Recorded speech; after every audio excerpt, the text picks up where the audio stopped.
Hey everyone, I've got some exciting news. We're unlocking Southpaw Deep Space Nine Season 2 and making it available for everyone on our public feed.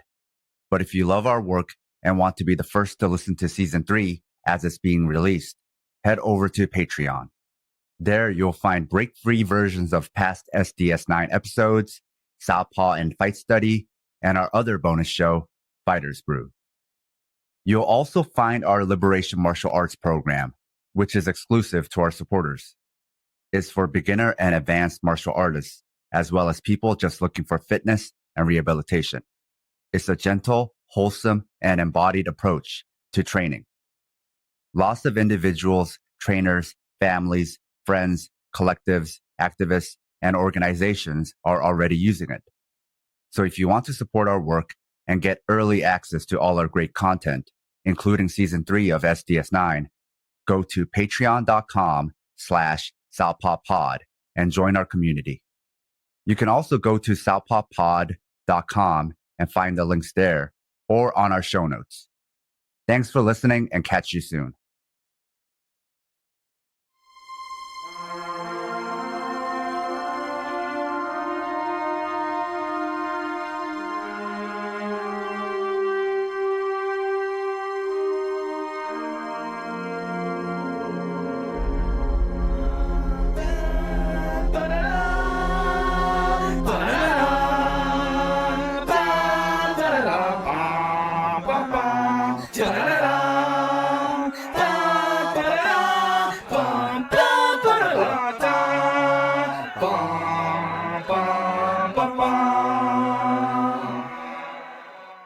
We are back with Southpaw Deep Space Nine Season 2, where we analyze Deep Space Nine and Star Trek from a political and historical lens, episode by episode. I'm watching DS9 with fresh and hopefully less fan-biased eyes, and Scott is the veteran Trek fan who knows more context about the show. Before we get into DS9 Season 2, Episode 1, The Homecoming, I wanted to announce some changes for this season. So unlike before where we released week by week, episode by episode, we're going to be releasing the episodes first on Patreon.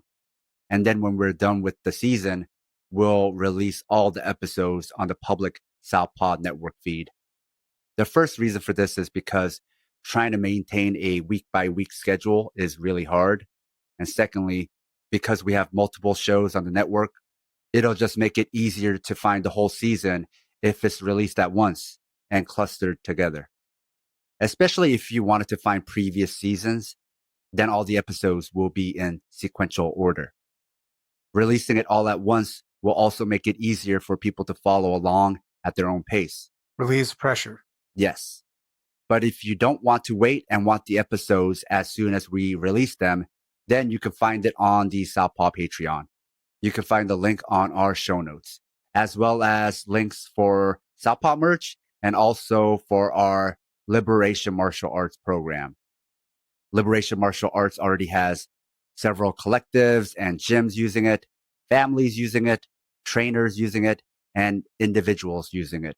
It's really gotten a positive response and the community keeps growing. And if you sign up for the Liberation Martial Arts tier, you get all the SDS9 episodes included. So check that out. Yeah, and my coach at Baltimore, Guardian Jiu-Jitsu, just signed up, and we're very excited to start implementing it into some of our practice. So just do it.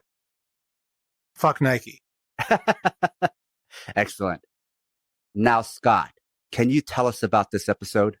There's nothing I would rather do. Welcome back. So Season 2, Episode 1, The Homecoming. Moving forward, we are not doing Netflix order. We are not on Netflix anymore, nerds. That includes myself. So we are introduced. Odo stops Quark to talk about a smuggling freighter that Quark gave some intel for. Quark was right for once, and this makes Odo confused. He doesn't understand it. Quark says, Odo and them are friends, and Odo is dubious. But Quark wants this relationship to work. Odo says that'll be the day when they're in a relationship. Because as like Odo is pretty flummoxed at the move. Quark reveals to Rom that is actually a Ferengi principle in the rules of acquisition to do positive by the enemy every once in a while. It confuses them. Quark then meets with Rionaj, a friend and Boslik freighter captain, and they have like a little flirtatious thing going on.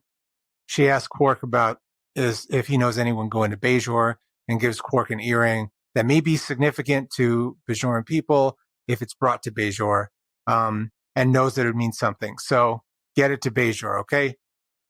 Quark meets Kira. She's in her quarters. She's not happy that he's coming there. She's meditating.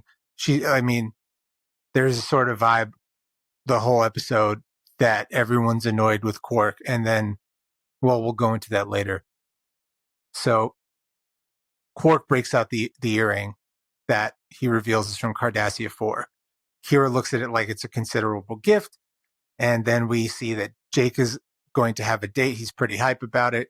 And he has all these ideas. And Ben is like, those ideas are terrible. You all should just like look at nature. And he's like, whatever, Dad. And then Kira is like, Commander, we have to talk. So they meet for a Raktuccino, which is like, well, only Ben gets a Raktuccino. That's like a drink that they talk about. What it is, we'll never know. And Kira's like, I need a freighter, a runabout to pick up someone from Cardassia 4, a POW, but she's like, don't ask me what it's about. Don't ask me what it's about. And what does he do? He asks her what it's about. And she's like, well, the earring is quite likely the earring of Lee Nallis. In fact, it is. The DNA checks out. Thought to be a dead Bajoran war hero whose body was never recovered. And she's like, I can't use a Bajoran ship. We just don't have the skills to do it. And the Bajoran provisional government is like, you can't do this. So we can't really mess with the uneasy piece we have right now. But she's like, Lee could like be a politician. The government sort of needs this. They could use a symbol. So O'Brien calls Cisco to show that they found some graffiti in the ship by the Alliance for Global Unity, which is like better known as the Circle. It's a group that just wants like only Bajorans in Bajor. They don't want anybody in Deep Space Nine. They just don't want any more interventionalism, and they don't really want any one part that just isn't Bajoran. No Federation, no nothing. They are painted, that is a pun, as an extremist group. And Ben is like, we need more security. And he's thinking about whether he should let Kira get on the runabout.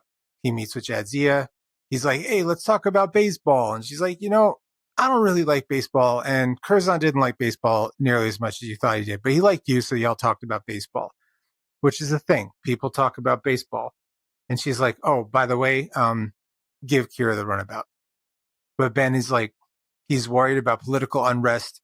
But he's like, fine. He's like, Miles, you can have the runabout, but you're going with Kira. You're going to pretend it's a Lysepian ship, and you can you'll be able to avoid scanners. They'll not think that it's a runabout. And Kira's like, nah, because I don't want to do that. Because if we get caught, we're not coming back. But they're also like, yo, if Cardassia isn't releasing POWs, then they're really on some shit right now. They're not honoring the agreements. So on the trip, they're hailed by a Cardassian who reads the scan as a messed up ship. And they're like, oh, we got to bluff this if we get caught, because they don't see the ship. They just get the signal. So if we get caught, this is going to be bad news bears. So she keeps on being like, no, we're okay. Because they're like, hey, can we help you out? And she's like, no, we're okay. No, we're okay. And so then finally she makes up a goal that's like, if you don't let us go, he's going to be tight. So they let go.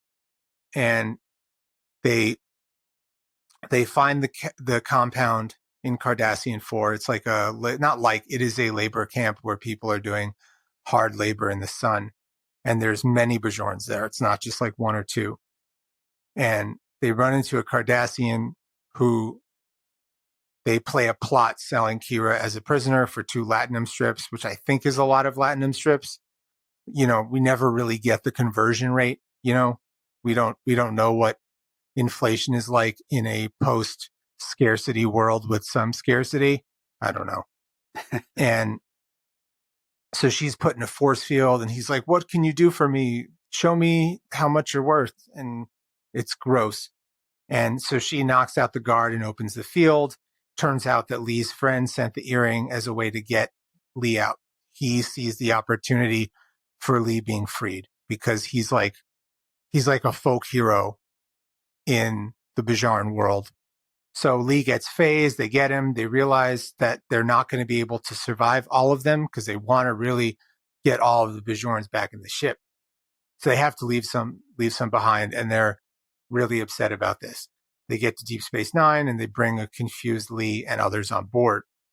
They bring him to Bashir, also known as Dr. Horny. What's up, Angel? Hope you're well. Kira meets Cisco. Ducat shows up talking to Cisco. It's like, oh, I didn't know about the camp, and we're sending the surviving POWs home, and they want to fix this, and this is a good faith gesture. See how fast we responded. We're good guys. I mean, does anyone think they're good guys, though? Lee meets with Bashir.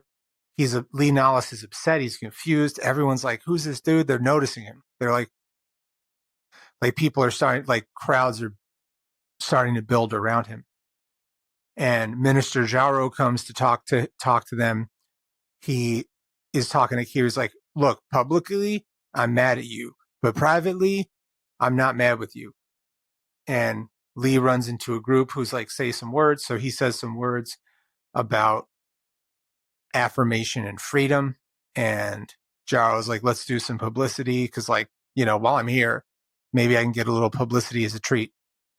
And Lee meets with Cisco. He's really grateful for some privacy. And he says one of the quotables of the episode, this morning I was a slave, tonight I am a hero.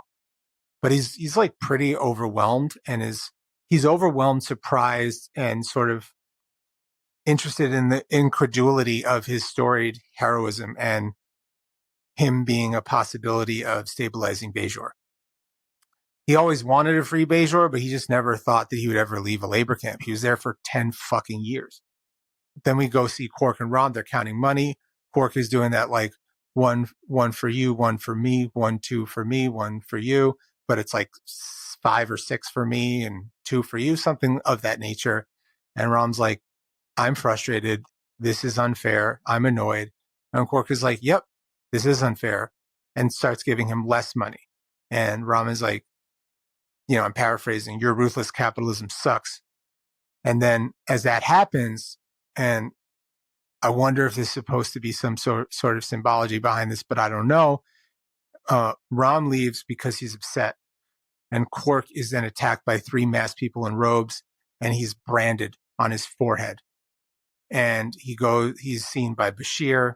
Oh, and he's branded with this symbol, which is the symbol of like the circle or the group that we just talked about earlier, who are doing the graffiti. The graffiti people branded his forehead, and he's understandably upset.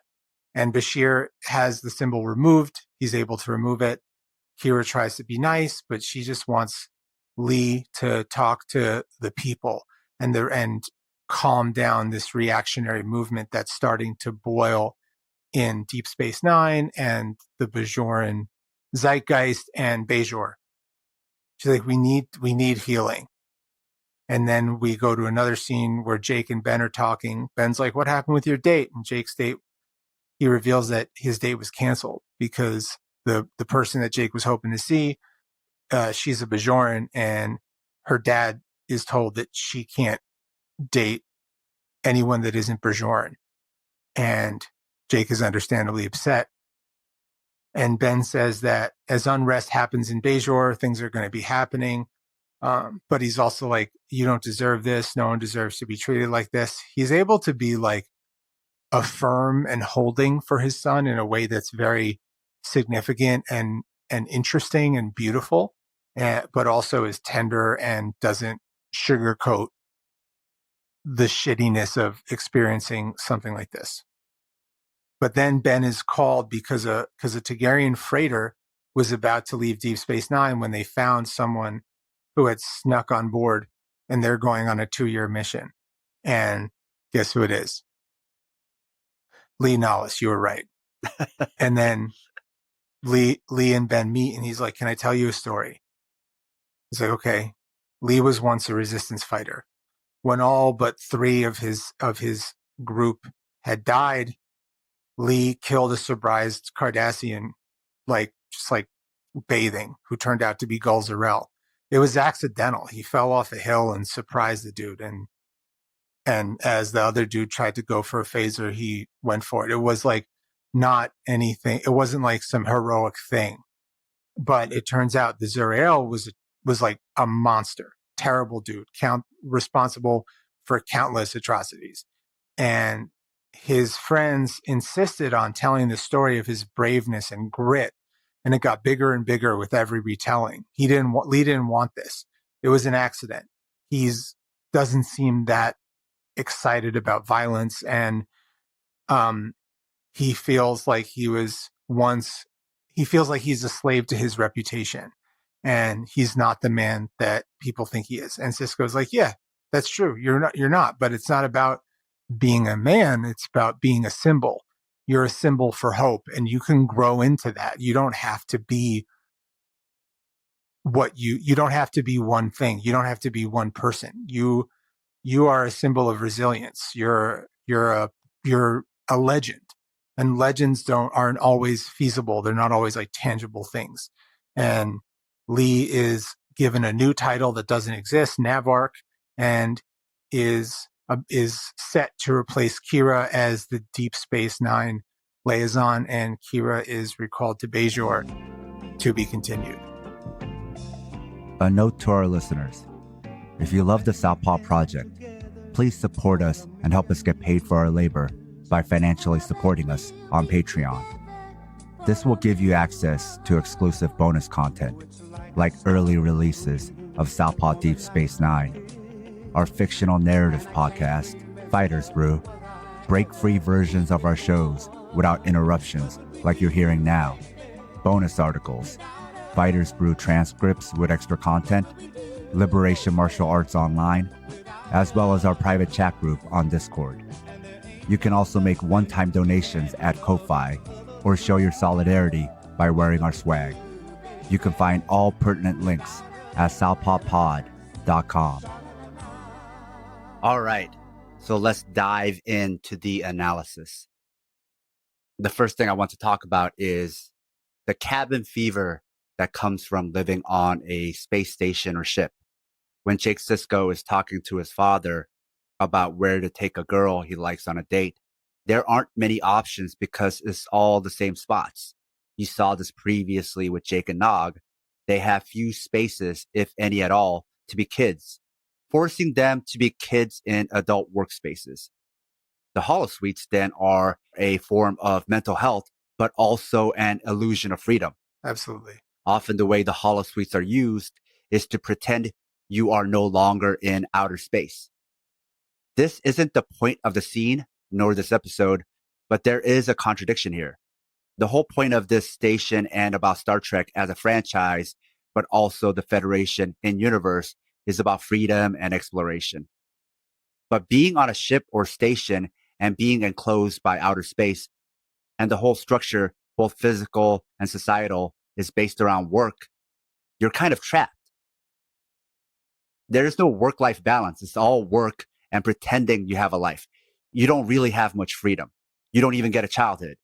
You have freedom within the confines of your role and the space structure you're in. But it's like having freedom within a military submarine. And in a societal structural sense, it's an illusion that the US military represents freedom when not only do they not bring freedom, but the members within the military have no freedom. So it makes me think about how we somehow project freedom onto things that glaringly have no freedom. So it made me think about, how does this work? How do we not recognize these contradictions, even when we fancy ourselves as people who can spot those things? And how do we project freedom onto things that are the opposite of freedom? What it is it's illusions and affordances, and how we mentally will often tell ourselves things, and it's sort of that bad example that's not real, where if you put a frog in water and slowly heat up the water, they won't notice it's boiling. That's not true. They will jump out the water once it gets hot, but it's pretty helpful idea. Like sometimes things that are apocryphal don't really matter because you understand it, or it might as well have happened. Like whether Marie Antoinette said let them eat cake or not, she basically said let them eat cake, right? So we give ourselves illusions, and if we do things slowly and incrementally or just start telling ourselves things, we don't really know what's going on. So I think the first day that you're on a space station or you're in a place where you're given the illusion of free will or freedom, you're like, oh, this sucks. But then you just slowly start telling yourself that it doesn't.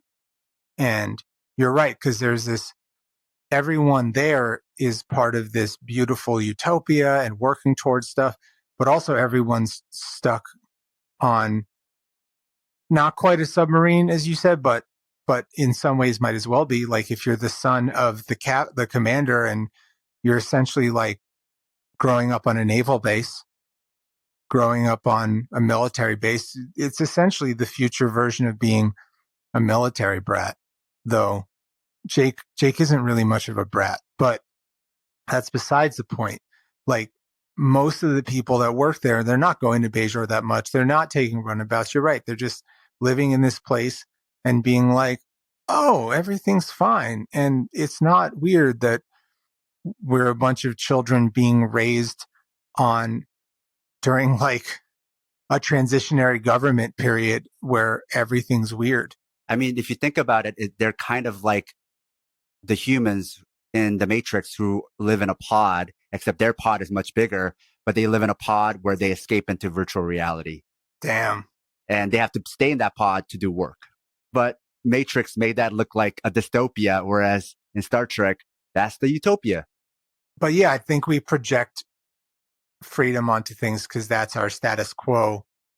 So we as people want to think that if we're in a place where we think we're doing well, that we're doing well. And I think for the adults there, most of the adults are happy to be on Deep Space Nine.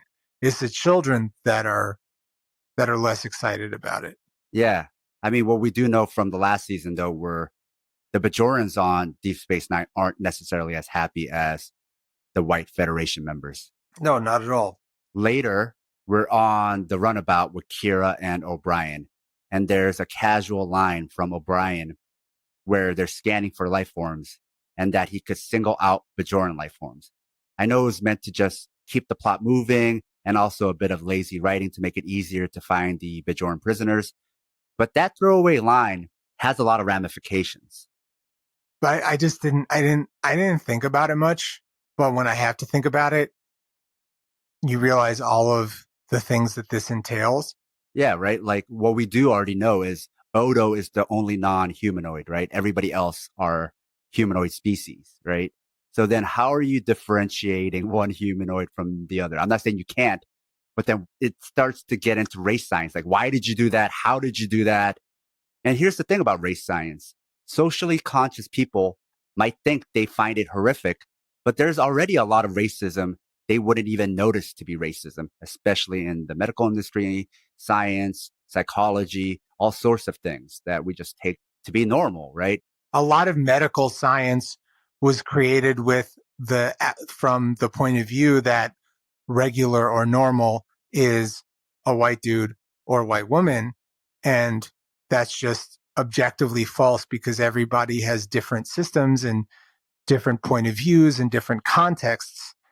And this is why it's so important for diversity in hospital settings and all medical settings. And without going into great detail of what I do when I'm working, but yeah, because studies are showing that a lot of people are mistreated in medicine. And I think a lot of it's not nefarious, but it affects a lot of people. It's baked in. It's baked in. And I remember the first time I really understood my privilege, or one of the first times, I was just with my friend We had just done some exercising. It was a long time ago, and he's from Puerto Rico, and we went to a store, and we both grabbed water, and I opened my water before we got to the cash register, and he was like, I can't do that, right? And I was like, I don't. I never thought about this before. It was a long time ago, and I didn't. That and a lot of other things pushed me to look into my implicit privilege and how that affects me and how that affects others. Because a lot of people are taught, well, if you don't say the bad words, then you're not racist. But that's explicit. That's a caricature. Most people aren't like, yeah, I'm a racist, and then just start spitting epithets. Most racism is banal, is quote unquote benevolent, is not explicit. It is implicit. Thus, a lot of people get upset. I'm looking at you, white people, get upset because I don't say the N word, so I'm not racist. But you need to understand that you benefit from systems whether you say bad words. In fact, a lot of racist, homophobic, sexist, lots of ists, are nice people, right? Quote unquote nice people, polite. They probably think they're nice. They don't think that their prejudices, they probably don't even think about their prejudices. Just like I never thought about opening up a bottle of water before paying could be an issue for others. Cause things were implicitly in me that I didn't know. And I had to actively go against it. Or like being told, cause like I'm a tall dude, I'm, tall white dude. And like my partner would be like, sometimes like you take up a lot of space. And that could like, she didn't say that like in a bad way. She's like, be mindful that you take up space and to be thoughtful about your face when being around people, or like wear bright colors when you run. These are things I never thought about. Not because I'm a bad person or I just don't think about it, but it is part of privilege. I know this is a long way of saying all this, but I think it could be beneficial for some people who are listening who might think that only explicit acts can be part of a system. Definitely. When really it's the implicit shit that we often need to change. For that scene, which I'm sure most Star Trek fans, even progressive fans, even if they're watching it today, may not notice. Imagine in reality, right? You saw a headline that said police now have scanners that could detect heat signatures of Black people. So many questions would rise up, right? Like, what the fuck?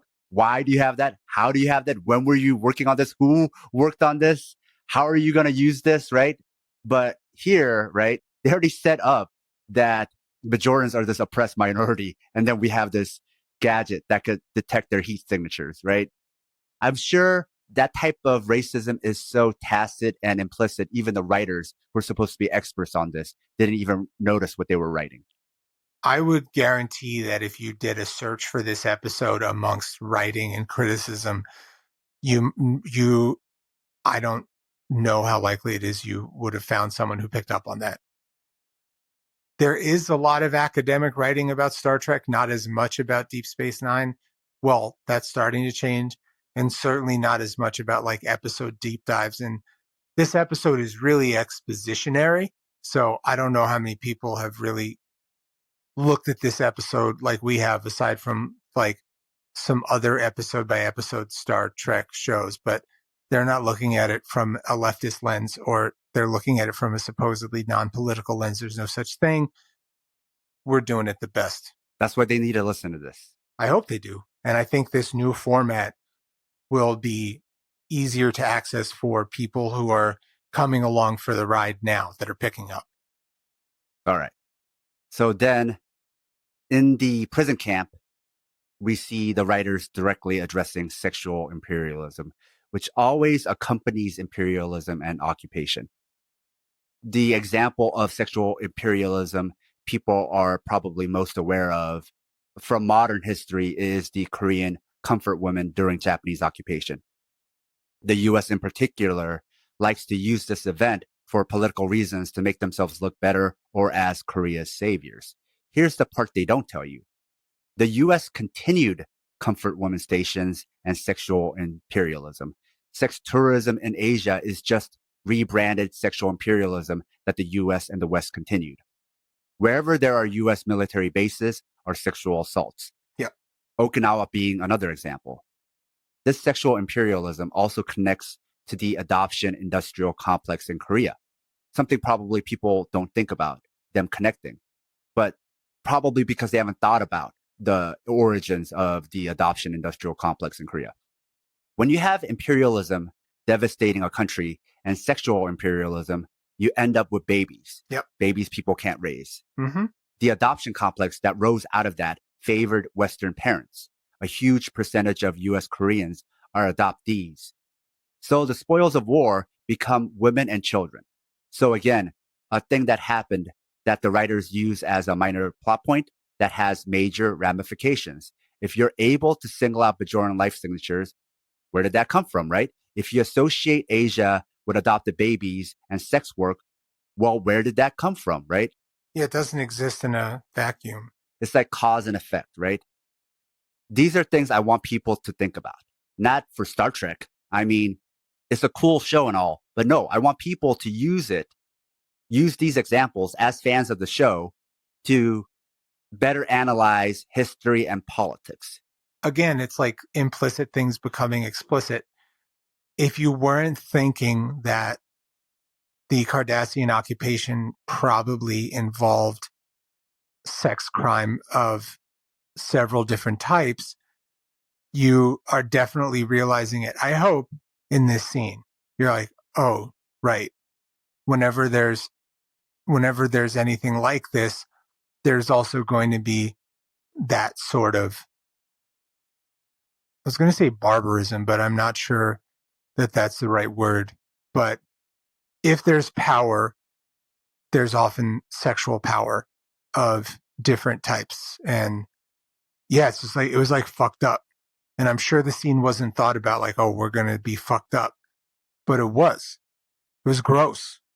They didn't fuck up the scene, in my opinion. It's just more like it's touching upon something that even the writers themselves might not have studied that much, right? They're just aware that this is something that happened.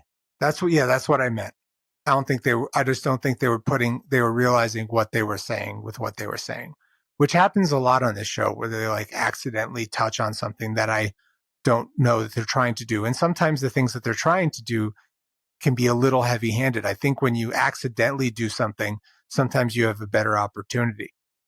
Moving on, I know we're now in a brand new season because I saw my first Black Bajoran extra. Though he didn't get to escape with the rest of them. Classic black guy in a horror movie trope. Blink and you might have missed it. Back on the station, we see Cisco and Gul Dukat speaking, with Dukat saying Cardassia will issue a formal apology. I don't know what the motive is for that, but you know how we've talked about during season 1 that the US is Cardassia.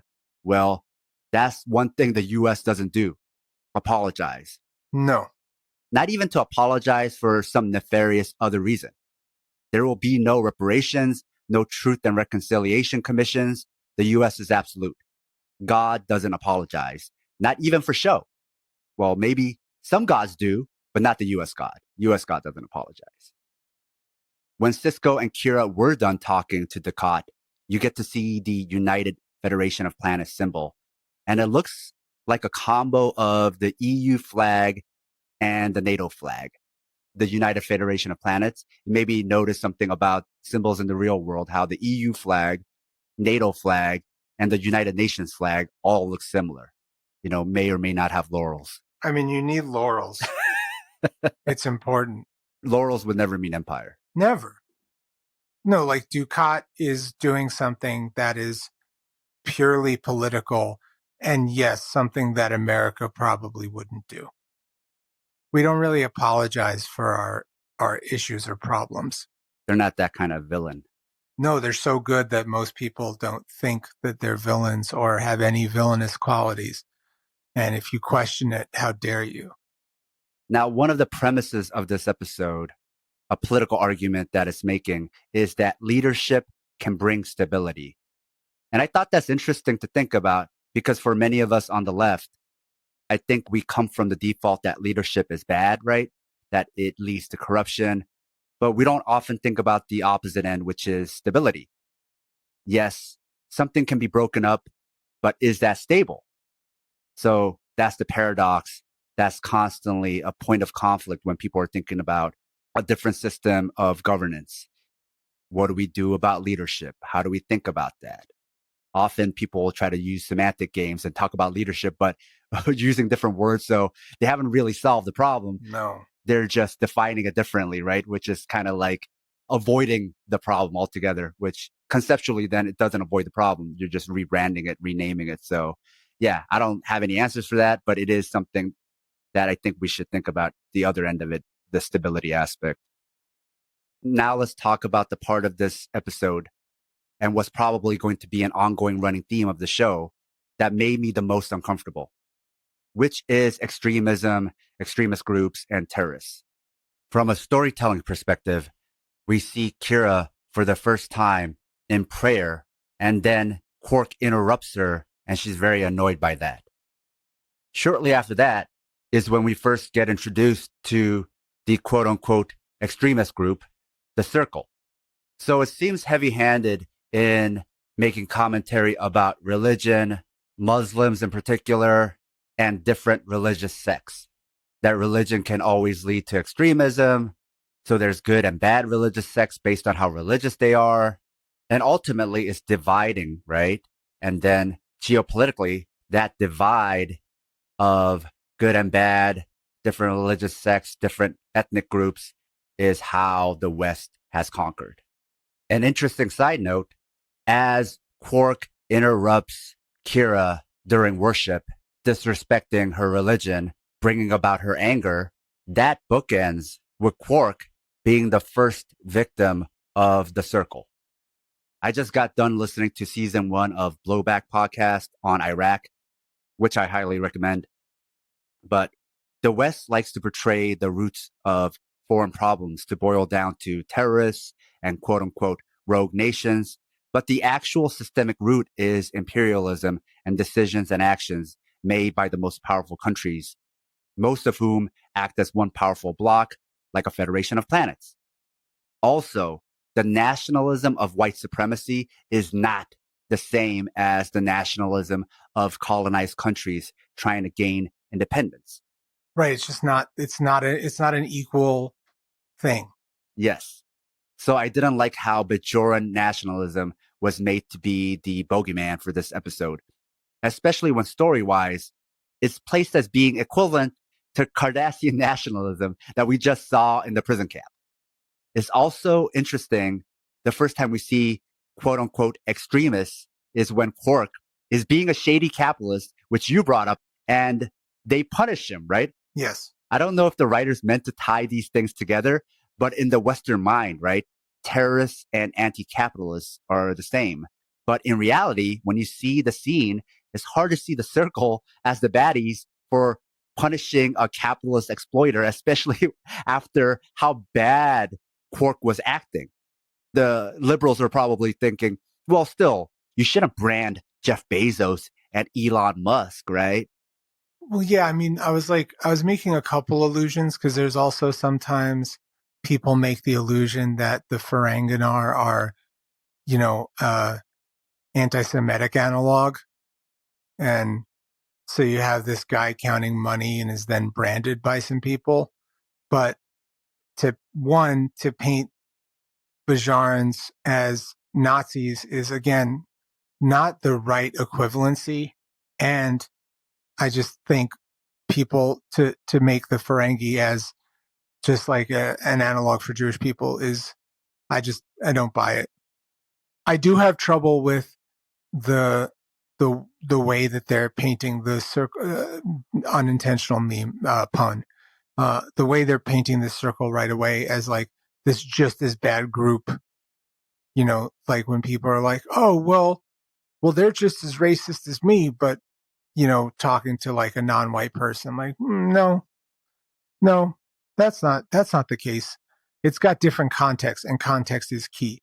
Now, is branding people that aren't the same ethnicity as you the right? No, it's fucking terrible. You shouldn't do that. But an oppressed group acting out is not the same as an oppressor group acting out. They're not equal. If you love the Southpaw Project, become one of our financial supporters. It'll help us supplement the cost of running this project, the incredible time and energy we put into it 7 days a week, and you'll be giving us some breathing room, not only to juggle Southpaw with our day jobs, but also to expand Southpaw into other areas. We can't exist without your contributions. Show your Southpaw solidarity by supporting us at southpawpod.com. Then we also have to consider the motives of the writers. Why portray a group as being colonized and oppressed, where you're also drawing real-life allusions to oppressed groups, just to show them, in their own way, being oppressive? What's the point you're trying to make? And if you're writing an oppressed group that people often analog to Palestinians, and if there is already a pre-existing stereotype that the Ferengi are Jewish people, should you have the Bajorans holding down and branding a Ferengi person? It becomes so much more problematic. When a lot of people 25 years ago were taught way more misinformation about Palestinian people, and the internet wasn't as wide, and the agitprop taught to be like, oh, well, Israel is the country that has the right no matter what, and the Palestinian people, they had a choice to leave and they stayed. Like, that sort of narrative was more present. It was a lot more people 25 years ago were believed what they were fed about that relationship. Let me put it into perspective. At that time, they were using Palestine and the PLO to make the DPRK look bad. Meaning at the time, the reputation of Palestine was even worse than how people think of the DPRK today. Correct. To frame where we were back then. Right. And like, from befriending a lot of the people that I've befriended through the internet, through Southpaw, through my growing interest in all politics, not just like my context, like, I'm like, oh, it turns out what I've been told about DPRK is not accurate. And like, people use that as a proxy for like a bad country, right? Well, now they're using the DPRK like they did Palestine, right? Right. Whenever the US or the West has an enemy, they'll somehow randomly, like for no reason, throw the DPRK in there and be like, oh, well, it's obviously the axis of evil with Russia, the DPRK, and like Venezuela. And you're like, what does Venezuela and DPRK have to do with any of this? Or how does DPRK and Venezuela even relate to each other? They just throw the DPRK into any new US Western baddie to make those baddies look worse, because they've done such a good job demonizing the DPRK. Yes. They want some of that to rub off on whoever they want to make the enemy. So it could be like, to give a very like exaggerated example, maybe the US has problems with Mars. Maybe there's like life on Mars and there's beef between them. Then they're going to be like, well, there's a new axis of evil with Mars and the DPRK and some other random country, right? Right. They just throw the DPRK in there to try to throw Mars under the bus. Yeah, they painted people that were trying to liberate Palestine as terrorists. I mean, you see that even right now. Yes, but I just think that most people that have a conscious and a working mind, when presented information, will hopefully change information. And more people are realizing the horror that Palestinian people have gone through. And when I say you see that now, you have somebody like President Zelensky of Ukraine saying multiple times that he gains inspiration from Israel because he likens Russia's invasion to Palestinians, and Ukraine is like Israel, right? Yeah. There's a lot of leftists who support both Ukraine and Palestine, but you see a lot of libs online who are saying you can't support Ukraine and Palestine because Ukraine is more like Israel, right? So in that sense, it's still kind of like that 90s, 80s demonizing of Palestine that still exists, that they're this invader, they're this terrorist group. And it's Israel with their big GDP and their military who are actually the rebels, who are actually the underdogs in this situation, even though they have the backing of the West and especially the United States. This is a strange comparison, but it's like people who are fans of Marvel movies who act like they're still part of a niche group or like part of a misunderstood class.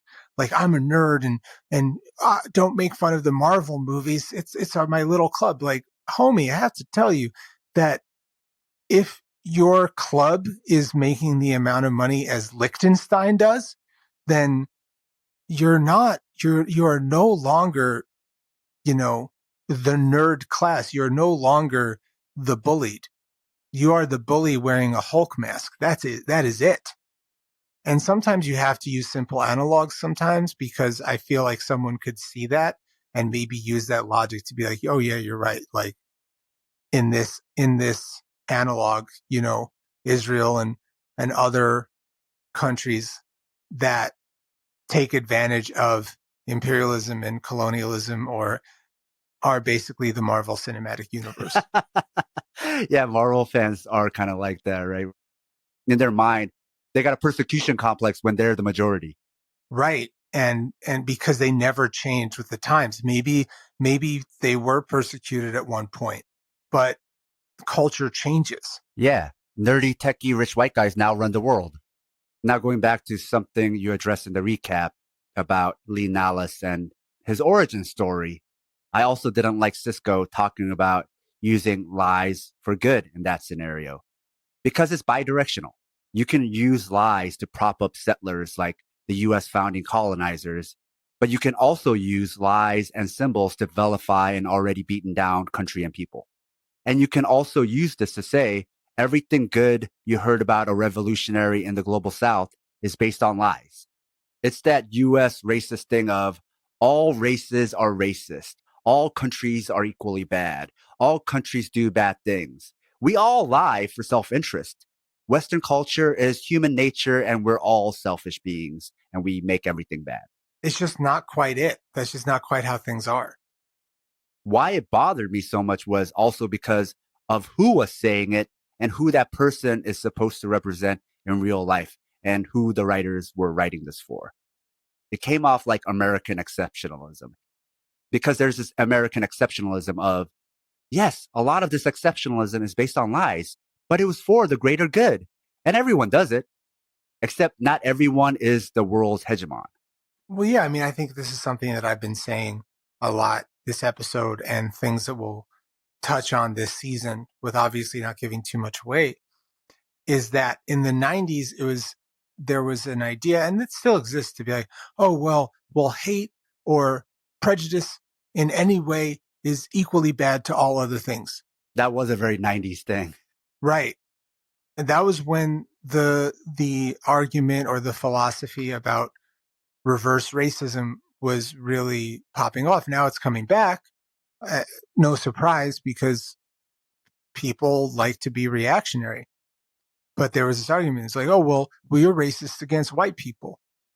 And that was when I heard the argument, because I was a kid, that, racism also connotes power. So there are differences. It's not built the same. Cardassian aggression is not the same as Bajoran aggression. It's just not. In the 90s, for the young people who are listening, believe it or not, it used to be the liberals who were very proud to say this because it used to be kind of a flex where they said, I don't care if you're black, blue, white, or purple. I'm equally racist to everyone. That used to be something liberals used to say because back then being colorblind was like the pinnacle of liberal social justice. I treat everyone like shit. I'm an equal opportunity offender. Yeah. Very popular 90s thing. Yes. Which is why a lot of Gen Xers and people who grew up in that area are disproportionately Trump's base. A lot of his base is made up of Gen Xers, which it was a very reactionary time. It was kids who grew up during Reagan and then became adults, during that 90s period. And it's just like that Mountain Dew, like, fuck it all, fuck everybody, like that kind of nihilism, fuck everyone, I'm punk rock, right? And then that became Trump's base. Like that kind of very aggressive, angry, macho, but not country western, right? Type of generation. Then they've, of course, later on became reactionaries. Right. Because they always were. It's like that meme. Was it this? It always was. Remember like the absolute disaster that like Woodstock 2 or whatever that they tried to do, the Gen X generation tried to do Woodstock all over again. And it was like the biggest disaster, right? Well, it was Woodstock 3. There was Woodstock 94, which was like a minor success. And there was Woodstock 99, which was a disaster. Is that what it was? There's a movie that just came out about it. Yeah, that's what I'm saying. I think that was like the unofficial birth of like what became MAGA. Yeah, it tracks. I mean, that's like essentially 23 years ago. So, yeah. Now, there's also the simplicity of you just put a quote unquote good person in a powerful position and you get good things, right? Which is like kind of how this episode is painting Cisco trying to put Lee Nallas in charge of everything, right? So easy. This guy seems like a good guy. Just put him in charge, even though he has like no political economic theory or, you know, understanding of how any of this works now that he's out of prison, right? Yeah. He's not analogous to like a Nelson Mandela character because Nelson Mandela was like very educated about politics and had strong political beliefs, right? This is not that, right? And so in this simplicity of like Mr. Smith goes to Washington, there's this other side of it where you put good person into a powerful position, you get good things. And if you happen to get bad things, well, it's still coming from a good heart because it was still coming from a good person. So it just happened accidentally, right? It's this binary centrist worldview that isn't just in Star Trek. It's just very liberal media, right? Especially during that time. Straight up. Now, I did like the use of Minister Jarrow as the politician and opportunist. And then we ended with Jarrow abruptly replacing Kira. I was definitely like, what's going on? What is Jarrow up to? You got a very famous actor playing him, so you know this is going to be an important role. And we already know he's an opportunist and a politician, so he must be up to something. Is he good? Is he bad? I don't know. So this is where we ended. Overall, what did you think about this episode and how it ended? I think it's like a pretty acceptable season premiere. I guess I'd give it like a 3 out of 5. You know, it's not just expository. In fact, a lot of the exposition you don't even realize is going, but it's really like a buildup. It's like to reinvite you into the world. The effects and everything has gotten a little bit better. The makeup is a little bit nicer. We're going to be around for a while. And even in my last rewatch, I'd sometimes skip around. Like I didn't watch every single episode. So I haven't really watched this episode in a while. So I was like, oh, this is better than I remember, but it's still not like a stellar Star Trek episode because it's still like expository, and the hate crime on Quark just like didn't work for me in 2022. Yeah, the Bajorans doing a hate crime. The Bajorans doing a hate crime on Quark was just like, it's a little much. It's a hard sell today. And again, I think the sell of Bajorans as just like a Bajoran quote like quasi hate group, I just think could have been done a little better. Have you watched Picard at all? No, I'm pure. I don't want anything else to bias my view of DS9. I love that about you. I'll actually say this about the episode. Since, and you know this, right? Because we just did the previous season together. That's all the context I have. I mean, I've seen Star Trek, The Next Generation, a long time ago when it was actually on air, right? So I have some familiarity with Star Trek, and I saw the original series in reruns, and I've seen some movies, but I was never like a hardcore fan where I watched things sequentially. So I knew like the flow of the story and how everything fit together. I just caught at random episodes here or there, but it was enough to understand the pop cultural phenomenon, right? But with that said, the first time where I've watched something in sequence in order, paying attention and trying to immerse myself in the universe is the first season of Star Trek Deep Space Nine. That's wild. So, the first season isn't that good. So from the context of just having watched season 1, and that's my basis, this episode was pretty solid. That makes sense. I could see how coming back to here where like the writing is a little bit better, the production value is better. You could be like, oh yeah, this is a pretty good episode. The acting was even better. Oh yeah, I mean Frank Langella. I mean, come on. Yeah. To have the show, you had to have season 1, so I appreciate it.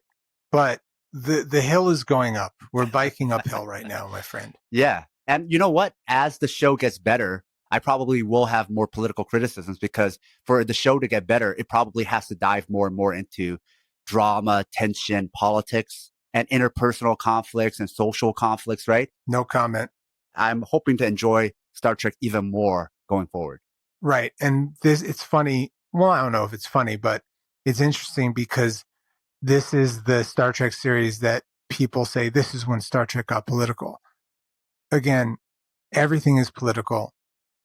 So I deny that argument. But yeah, this is for some people like, oh, this is the political one. No, it's just like the best one. I look forward to that.